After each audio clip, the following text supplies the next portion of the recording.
La cinquième période dont il est fait allusion dans le livre de l'Apocalypse 3, 1, 6 est celle de Sardes. Historiquement, c'est l'époque de la Réforme. Les mauvaises pratiques de l'Église catholique romaine entraînèrent des protestations et un schisme. L'Église de la Réforme avait la réputation d'être vivante, mais elle était morte, car elle conservait quelque chose de l'Église romaine, les robes, les cierges, la liturgie et les livres de prière. À moins que le Saint-Esprit ne se fraye des chemins dans nos vies, nous aussi nous serons entraînés vers des coutumes et des traditions. Le Seigneur Jésus-Christ se présente comme celui qui a les 7 esprits de Dieu, Apocalypse 3. Ils sont également mentionnés dans Apocalypse 1, 4, 4, 5 et 5, 6. Dans Zacharie 4, 2, les 7 lampes parlent de la septuple œuvre du Saint-Esprit. C'est une œuvre achevée, non pas seulement une expérience. Les lampes doivent être continuellement remplies. Acte 13, 9, 9, 52. Même quand nous sommes dans le besoin, nous devons être remplis sans cesse. Nous avons besoin de comprendre correctement l'œuvre du Saint-Esprit dans nos vies.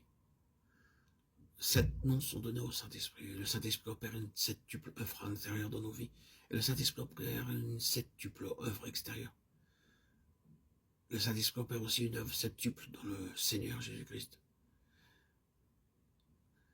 Les 7 noms du Saint-Esprit sont l'Esprit éternel qui nous donne le désir de l'éternité et des choses éternelles, Hébreux 9, 14. L'Esprit de sainteté, Romains 1, 4, œuvre en nous pour nous rendre semblables à Christ. Suis-je comme lui? Le Seigneur est-il satisfait de ma vie? Le troisième nom du Saint-Esprit est le Consolateur, Jean 14, 16, qui nous fait jouir pleinement de l'amour de Dieu. Non pas d'une émotion quelconque, mais du pur amour de Dieu. Romains 5, 5 parle de l'amour qui dépasse toute connaissance. Éphésiens 3, 19 veut que nous soyons remplis de sa plénitude. Le quatrième nom du Saint-Esprit est l'Esprit de vérité, Jean 14, 17, qui enseigne toutes choses. Jean 15, 5, sans moi, dit-il, vous ne pouvez rien faire. Le cinquième nom qui est donné au Saint-Esprit est l'Esprit de son Fils, Galates 4, 6, qui nous permet de dire hardiment mon Père. Comme il dit lui-même, mon Père est votre Père. Jean 20, 17. L'Esprit me donne la capacité de revendiquer le droit de l'appeler mon Père. Le sixième nom qui est donné au Saint-Esprit se trouve dans 2 Timothée 1, 7, qui est l'esprit de force, d'amour et de sagesse. Nous devons lire la Bible entière, cela nous préservera de faux enseignements.